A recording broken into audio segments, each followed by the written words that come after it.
Our story left off in 1920 with our new brick church at 3700 Clemmons Road. A new board of trustees had been formed in 1917, consisting of Alfred Hunter, G.W. Henshaw, and George Miller.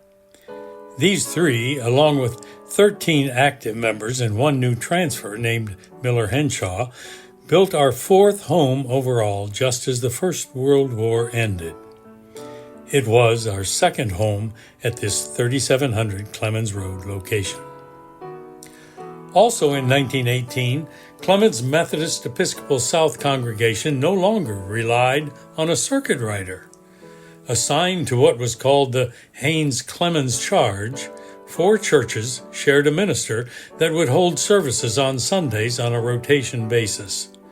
Clemmons M.E. South, Haynes M.E. South, Bethel M.E. South, and the few remaining members of Mount Pleasant would become a church family that shared a minister, a practice that would continue well into the 1950s. In 1921, William N. Reynolds, brother of R.J. Reynolds, who founded Reynolds Tobacco Company, purchased the area that is now Tanglewood and moved Mount Pleasant Church, which was our second home, down the hill from its current location and repurposed the building as a granary for his farm. Reynolds had a passion for horse racing and owned standard-bred harnessed racing horses. Grain was a major source of feed for his hobby, and Mount Pleasant was the perfect building for storing the grain. In 1951, Mount Pleasant was moved back to its original spot as it was recognized for its historical significance. Mount Pleasant now operates as a venue for weddings and small ceremonies.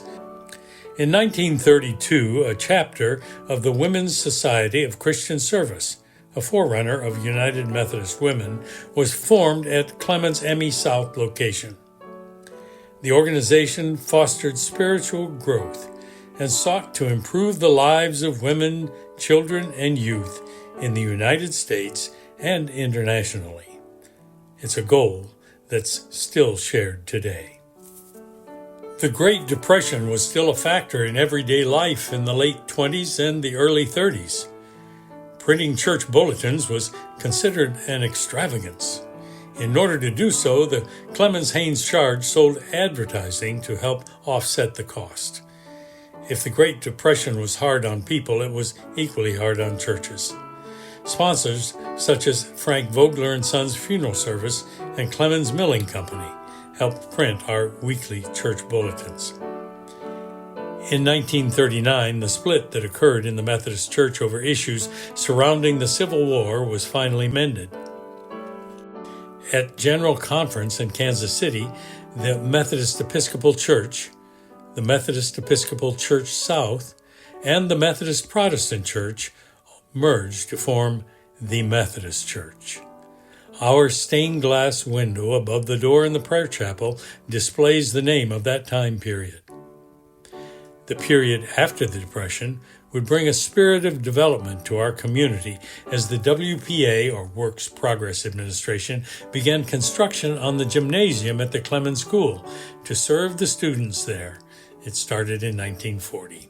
The WPA put millions of men back to work with the goal of building infrastructure. Once again, happiness and prosperity would be short-lived. The events of December 7, 1941 would change everything. Every city, county, and town joined together to support World War II efforts. Clemmons Methodist Church would be no different, sending men to fight on behalf of our country.